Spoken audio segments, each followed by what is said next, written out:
USWNT devoid of chemistry as Olympic gold chance slips away with Canada defeat.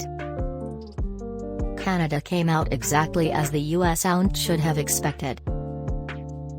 Canada's four-player diamond midfield especially managed to overrun and overwhelm the USWNT's central trio.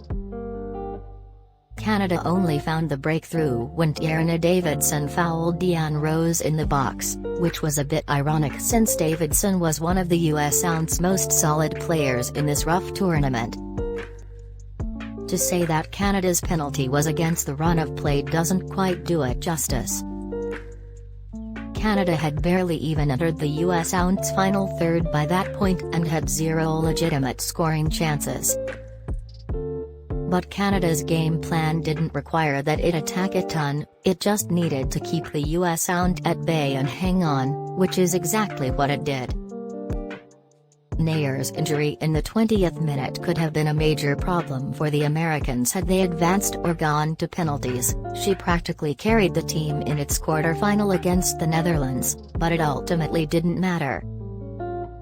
Remember, the Women's Olympics soccer tournament is a relatively forgiving one. Many of the best teams aren't there. Coming in third in the group stage was enough for teams to advance, and finishing anywhere in the top three is enough to earn a medal, which is some measure of success.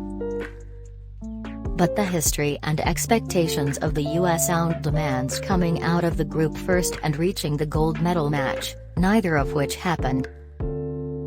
But Andonovski brought a run-it-back roster of players who had won the 2019 World Cup, players who looked like a shell of their former selves. Were the USWNT's tactics stale and not up to date with the evolution of the women's game? They weren't what the USWNT has been for pretty much the team's history. The USWNT fell at the semi-final stage to Canada. Asked why the USWNT didn't look like itself in the tournament, Andonovski seemed to be as much at a loss as everyone watching from afar.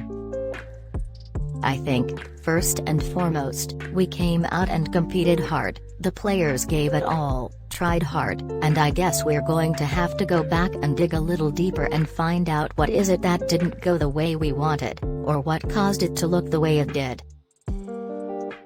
If I could just say something, I just think the players have a lot to look at ourselves about, he said. Rapinoe's point is well taken, but it's also Andonovski's job to make sure the players are mentally prepared and respond accordingly if they aren't.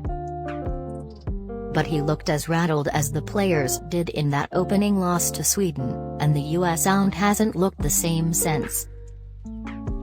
There is still bronze medal to play for, of course, but winning a bronze, if the USWNT can manage that, will only have minimal impact on the fallout to come.